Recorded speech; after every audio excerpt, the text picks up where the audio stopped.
Welcome back in this video. आज एक important topic के साथ मैं उपस्थित हूं और वो टॉपिक है पीठासीन अधिकारी की डायरी को कैसे भरेंगे। जी हाँ दोस्तों, आज इस विषय पे हम लोग बात करने वाले हैं और पूरे प्रपत्र को कैसे भरेंगे, पूरी की पूरी जानकारी स्टेप बाय स्टेप इस वीडियो में आपको मिलने वाली है। तो चलिए बिना एक पल गवाए वीडियो को स्टार्ट करते हैं।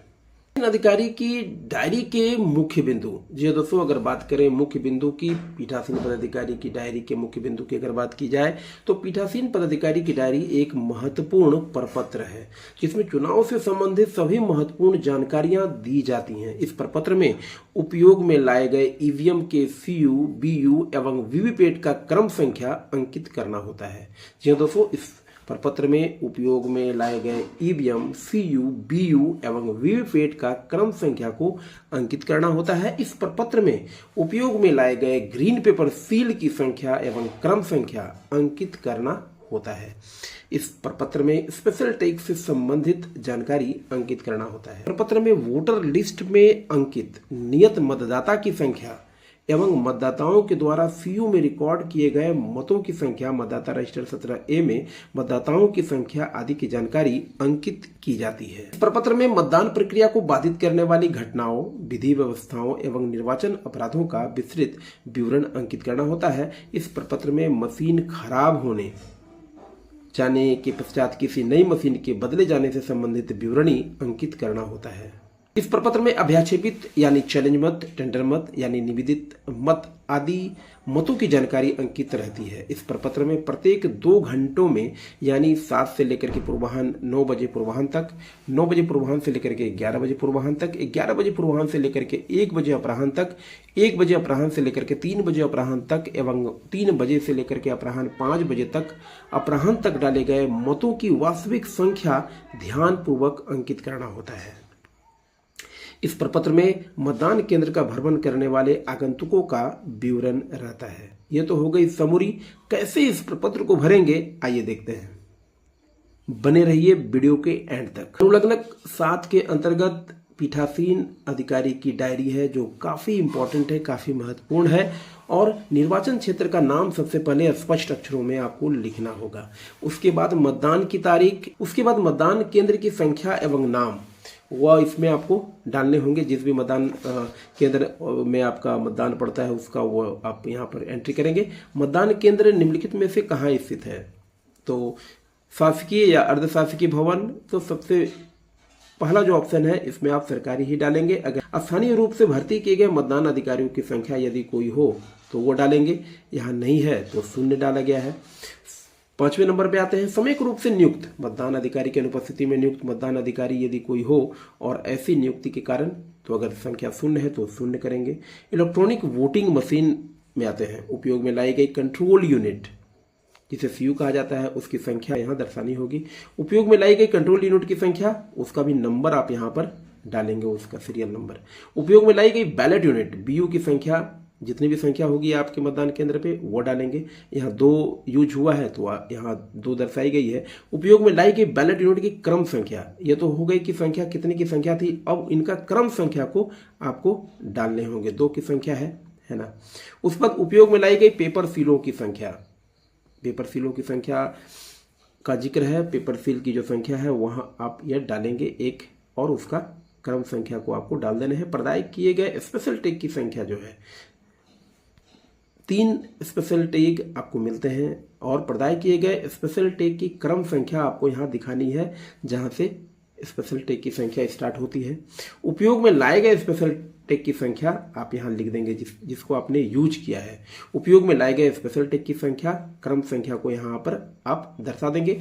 उपयोग में न लाए गए एवं वापस किए गए स्पेशल टैग की क्रम संख्या, तो आप जो यूज किए हैं उस सीरियल नंबर को आप लगा देंगे। साथ ही साथ उसके बाद की जो भी है उसे आप, जिन मतदान केंद्रों में वीवीपैट का उपयोग हुआ है उन पर लागू व्यवस्था, तो आप लिखेंगे उपयोग हुआ है। उपयोग किए गए प्रिंटर वीवीपैट की संख्या 1 है, 1 कर देंगे। प्रिंटर वीवीपैट का क्रमांक, यहाँ पर आप क्रमांक को लिखेंगे जो भी क्रमांक है, और कोशिश यह रहेगी कि जो भी वीवीपैट सीयू बीयू का क्रमांक है वो आपके अंदर का जो सीरियल नंबर है, मशीन का जो सीरियल नंबर है, उसे ही आप नोट डाउन करेंगे। ऐसे अभ्यर्थियों की संख्या जिन्होंने मतदान केंद्र पर मतदान अभिकर्ता नियुक्त किए, जितने भी मतदान अभिकर्ता नियुक्त होंगे उसका आपको जिक्र करना होगा। इस मतदान केंद्र पर 2 है तो 2 यहाँ अंकित है। मतदान प्रारंभ में उपस्थित मतदान अभिकर्ताओं की संख्या, जो भी मतदान अभिकर्ता की उपस्थिति की होगी वो आप यहाँ दर्शाएंगे। नेक्स्ट, मतदान अभिकर्ताओं की संख्या जो विलंब से आए हों, अगर विलंब से आने वाले जो मतदान अभिकर्ता है उनका जिक्र है तो आप यहाँ पर उस संख्या को दर्शाएंगे। मतदान समाप्ति के पर उपस्थित मतदान अभिकर्ता की संख्या, मतदान समाप्ति के समय जो है मतदान अभिकर्ता की जो संख्या है उसको आप यहाँ डालेंगे। मतदान केंद्र पर नियत मतदाताओं की कुल संख्या, नियत मतदाताओं यानी आपके बूथ पर जितने मतदाता हैं उसका यह जिक्र है, इसको आप यहाँ डालेंगे। निर्वाचक नामावली की चिन्हित प्रति के अनुसार मत देने के लिए अनुमति प्राप्त निर्वाचकों की संख्या, यानी जितने 609 या 600 जो मतदाता है उसमें से निर्वाचक नामावली में जिन्होंने अपना थंब इंप्रेशन लगाया या सिग्नेचर किया उसके अनुसार उसकी संख्या, यानी वोट देने वालों की संख्या हो जाएगी 418 जो भी है आप लिख देंगे। मतदाता रजिस्टर प्रारूप 17A में प्रविष्ट मतदाताओं की संख्या वो भी सेम ही होता है ना। वोटिंग मशीन के अनुसार रिकॉर्ड किए गए मतों की संख्या, यहाँ यह बात उल्लेखनीय है, द्रष्टव्य है कि तीनों की संख्या जो होगी, निर्वाचक नामावली की चिन्हित प्रति के अनुसार मत देने के लिए अनुमति प्राप्त निर्वाचकों की संख्या, मतदाता रजिस्टर के अनुसार और वोटिंग मशीन के अनुसार रिकॉर्ड मतदाताओं की संख्या जिन्होंने मत देने का निश्चय किया हो, यदि कोई हो, अगर कोई होता है तो आप यहाँ दर्शाएंगे, अन्यथा की स्थिति में शून्य आप लिखेंगे। आगे बढ़ते हैं। प्रथम मतदान अधिकारी का सिग्नेचर होगा और मतदाता रजिस्टर के प्रभारी मतदान अधिकारी के यहाँ आपको सिग्नेचर ले लेने हैं। उसके बाद निर्वाचकों की संख्या जिन्होंने मत दिए, ये संख्या आपको डालनी होगी। पुरुष जिन्होंने मतदान किया, महिला की संख्या थी, थर्ड जेंडर अगर कोई हो तो लिखेंगे, कुल संख्या दिखा देंगे। अभ्याचपित अगर हुए हो तो आप इसको दिखा देंगे। इस मतदान केंद्र पर इसकी संख्या 0 है तो यहाँ पर 0 दिखाया गया है। उन व्यक्तियों की संख्या जिन्होंने निर्वाचन कर्तव्य प्रमाण पत्र ईडीसी के द्वारा जो है प्रस्तुत करने पर मत दिए, अगर कोई होता है ईडीसी के द्वारा तो आप इसे दर्शाएंगे, अन्यथा की स्थिति में 0 लिखेंगे।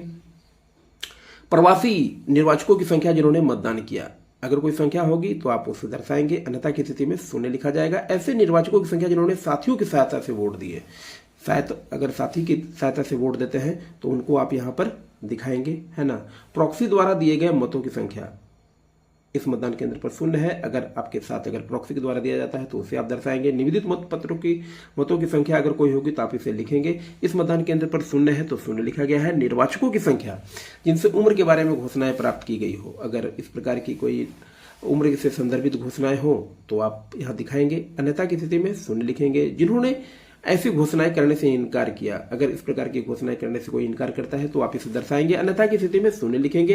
क्या मतदान स्थगित करना आवश्यक था? यदि ऐसा था तो ऐसे स्थगन के कारण, अगर इस तरह के कोई कारण होते हैं तो आप इसे दर्शाएंगे, अन्यथा की स्थिति में नहीं लिखेंगे। प्रत्येक 2 घंटों में डाले गए मतों की संख्या को आपको यहाँ लिखने हैं। जी दोस्तों, 7 बजे से लेकर के 9 बजे तक जितने भी मतदान हुआ है, डाले गए मत है, उसकी संख्या को दिखाएंगे। फिर 9 बजे से लेकर के 11 बजे पूर्वाह्न तक इसको दिखाएंगे, है ना। इस प्रकार 1 बजे से लेकर के 3 बजे तक और 3 से 5 बजे तक के मतदान जो भी मत डाले गए हैं उसको संख्या को आप यहाँ दिखाएंगे। मतदान के प्रारंभ और समापन के समय के अनुरूप आवश्यक परिवर्तन किए जा सकते हैं। 19 नंबर पे आते हैं, विजिट सीट के अनुसार मतदान केंद्र का भ्रमण करने वाले आगंतुकों का विवरण। जो भी आगंतुक आते हैं, विजिटर्स आते हैं, उसको आप यहाँ पर उल्लेख करेंगे, समय देंगे और उस समय की भ्रमण के समय डाले गए मतों की संख्या को आप दिखाएंगे। मतदान समाप्त होने के समय कतार में लगे हुए मतदाताओं को दी गई पर्चियों की संख्या, पर्ची देना है और पर्ची से अगर कोई 5 बजे के बाद अगर मतदान करते हैं तो उनकी पर्चियों की संख्या आपको दिखानी है, अगर होता है तो, अगर नहीं होता है तो 0 लिखेंगे। अंतिम मतदाता के मत देने के पश्चात मतदान समाप्ति का समय निर्वाचन अपराधों का विस्तृत विवरण पे आते हैं। मामलों की संख्या 0 लिखेंगे। मतदान केंद्र से 100 मीटर की दूरी के अंदर में मत प्रचार, अगर किसी प्रकार की वारदात होती है, किसी तरह की कोई मत प्रचार होता है तो उसकी संख्या अगर है तो आप उसको दिखाएंगे, अन्यथा की स्थिति में 0 लिखेंगे। मतदान द्वारा प्रतिरक्षण करना 0 लिखेंगे और इस मतदान केंद्र पर ऐसी कोई वारदात, कोई भी कहा जाए कि मामले नहीं हुए हैं, तो शून्य दिखाया गया है। क्या निम्नलिखित कारणों से मतदान में विघ्न या बाधा उत्पन्न हुई? किसी प्रकार की अगर बाधा या कहा जाए कि विघ्न उत्पन्न होता है तो आप उसे दर्शाएंगे, जैसे कि दंगा, खुली हिंसा, प्राकृतिक आपदा, मतदान केंद्र पर कब्जा, वोटिंग मशीन का विफल होना, अन्य कोई कारण हो तो दिखाएंगे, अन्यथा की स्थिति में आप नहीं डालेंगे।